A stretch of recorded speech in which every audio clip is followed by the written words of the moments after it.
शमूएल की पहली पुस्तक 5वां अध्याय। कुल वचन 12। पलिश्तियों पर संदूक का श्राप। और पलिश्तियों ने परमेश्वर का संदूक एबनेजर से उठाकर अशदोद में पहुंचा दिया। फिर पलिश्तियों ने परमेश्वर के संदूक को उठाकर दागोन के मंदिर में पहुंचाकर दागोन के पास धर दिया। बिहान को अशदोदियों ने तड़के उठकर क्या देखा कि दागोन यहोवा के संदूक के सामने औंधे मुंह भूमि पर गिरा पड़ा है। तब उन्होंने दागोन को उठाकर उसी के स्थान पर फिर खड़ा किया। फिर बिहान को जब वे तड़के उठे तब क्या देखा कि दागोन यहोवा के संदूक के सामने औंधे मुंह भूमि पर गिरा पड़ा है और दागोन का सिर और दोनों हथेलियां डेवढ़ी पर कटी हुई पड़ी हैं। निदान दागोन का केवल धड़ समूचा रह गया।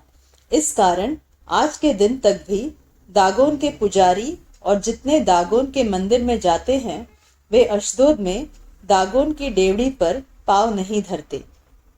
तब यहोवा का हाथ अशदोदियों के ऊपर भारी पड़ा और वह उन्हें नाश करने लगा और उसने अशदोद और उसके आसपास के लोगों के गिल्टियां निकाली।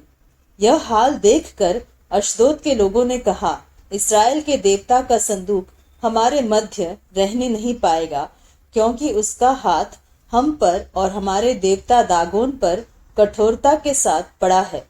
तब उन्होंने पलिश्तियों के सब सरदारों को बुलवा भेजा और उनसे पूछा, हम इस्राएल के देवता के संदूक से क्या करें?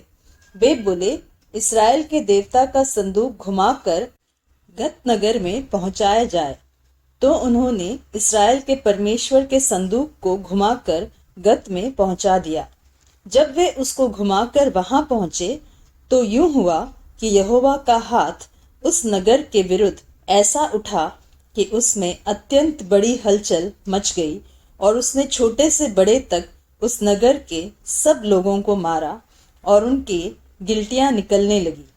तब उन्होंने परमेश्वर का संदूक एक्रोन को भेजा और जो ही परमेश्वर का संदूक एक्रोन में पहुंचा त्यों ही एक्रोनी यह कहकर चिल्लाने लगे कि इस्राएल के देवता का संदूक घुमाकर हमारे पास इसलिए पहुंचाया गया है कि हम और हमारे लोगों को मरवा डाले। तब उन्होंने पलिश्तियों के सब सरदारों को इकट्ठा किया और उनसे कहा, इस्राएल के देवता के संदूक को निकाल दो कि वह अपने स्थान पर लौट जाए और हमको और हमारे लोगों को मार डालने न पाए। उस समस्त नगर में तो मृत्यु के भय की हलचल मच रही थी और परमेश्वर का हाथ वहां बहुत भारी पड़ा था और जो मनुष्य न मरे वे भी गिल्टियों के मारे पड़े रहे और नगर की चिल्लाहट आकाश तक पहुंची।